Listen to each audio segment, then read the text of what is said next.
Hmm. Okay. Lila problem. Earth has mass m1, radius r1. For moon mass m2, radius r2. Distance between them is r. A body of mass capital M is placed at the line joining them at distance r by 3 from center of Earth. To project mass m to escape to infinity, a minimum speed required. म्हणजे escape velocity find करायची आपल्याला, जी आपण find केलंय square route of 2 gm/r. बघा, आपण escape velocity find काय केले, under route 2 gm/r, radius of earth. ह्यामध्ये बॉडी काय होती, फक्त अर्थ वर होती ह्या फॉर्म्युला डेरिव्हेशनला. आता काय, ती बॉडी आहे of mass capital M in between earth and moon. अशी केस आहे बघा. as here earth of mass m1 घेतलं चालेल, and moon of mass m2. दोघांमध्ये डिस्टन्स आहे r आणि सेंटरला एक मास m आहे आणि त्या मास m ची एस्केप वेलॉसिटी आपल्याला फाइंड करायची.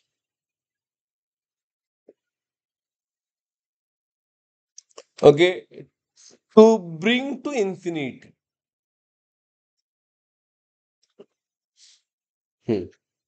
डिस्टन्स किती आहे, as body of mass m is placed on line joining them at distance r by 3 from earth. म्हणजे r by 3 from earth, तर मून पासून किती असणार, r मायनस r by 3, म्हणजे r चा थर्ड पार्ट अर्थ पर्यंत आहे, मग 2/3 पार्ट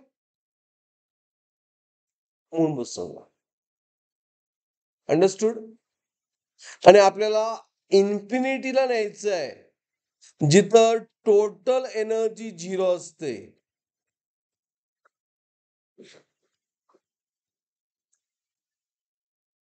क्लिअर. चला प्रॉब्लेम सॉल्व स्वतः करू शकता तुम्ही. जर तुम्हाला एवढं माहित पाहिजे की टोटल एनर्जी ऑन 1, म्हणजे इथं हा 1 पॉइंट घेतला, is equal to total energy at infinity. Total energy काय असते, kinetic per plus potential. So kinetic energy at 1 plus potential energy of moon, sorry earth, plus potential energy of moon. Potential energy due to moon, due to earth is equal to 0. That's all. It is half mv square kinetic energy. Potential energy formula काय, minus g mass of earth into mass of body capital M divided by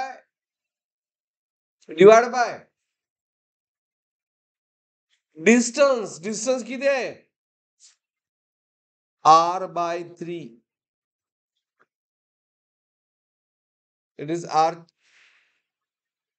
r2 म्हटलंय, but आपल्याला solve करायचं. रेडियसचा काय संबंध नाही, distance वर असतं. हा distance r by 3. Is it clear. Centre of earth बसून दिलंय, minus G mass of moon into mass of earth divide by 2r by 3. divided by 2r by 3 is equal to 0. आता मी काय करतो बघा, हे 3 मल्टिप्लाय झालं, मग half mv square, it is a 3g mass of earth into mass of body divided by r, and it is minus 3g of moon into that body mass divided by 2r equal to 0. ह्या इक्वेशनला 2 न multiply करा, प्रत्येक होणार की इक्वेशनला 2 न इथं तुम्हाला जर कळत असेल इथं करा, नाहीतर मग लेफ्ट राईट करून कॅन्सल करूया. इट इज mv स्क्वेअर झालं फक्त हे.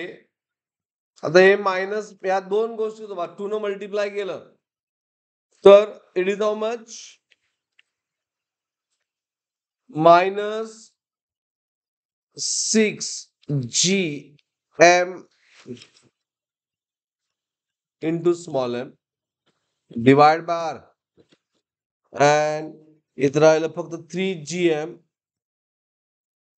मूनचं डिवाइड बाय व्हॉट, r. प्रत्येक टर्मला आपण 2 न मल्टिप्लाय केलं. Is it clear? असं एव्हरी टर्मला आपण 2 न मल्टिप्लाय केलं. बरोबर आहे calculation? Yes, it is right.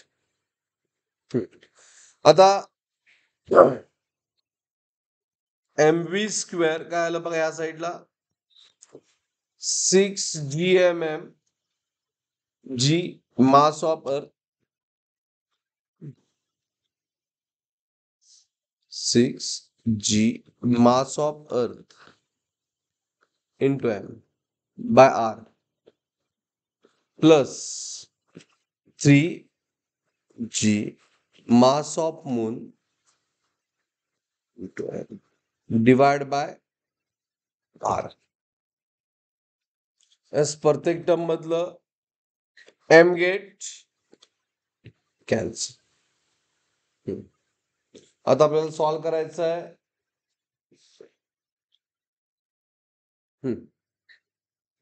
as we have to solve it for v. मग v स्क्वेअर फाइंड केलं, कोणी आन्सर फाइंड केलं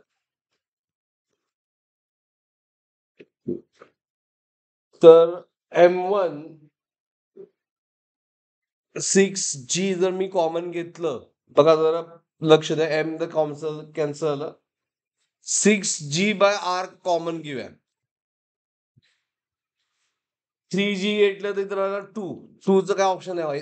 3g घेतलं तर इथं 2 राहिला, 2 मास इंटू अर्थ काय ऑप्शन नाही आहे, म्हणून मी 6g बाय r कॉमन घेतलं. हे राहिलं मास ऑफ अर्थ plus mass of moon divide by काय येणार, आपण 6 कॉमन घेतले बट तिथं 6 नव्हतं, 3 होतं, त्यामुळं मॅथ्स यायला पाहिजे काय, आणि त्या ऑप्शन कुठलं आलं, एज वीज 6g by r me plus mass of moon by 2 and whole raised to what. काय प्रॉब्लेम? बस मॅथमॅटिक कॅल्क्युलेशन करत राहिलो फक्त आपण, बस फक्त कॅल्क्युलेशन केलेलं आहे, दुसरं काही केलेलं नाही. Getting everyone?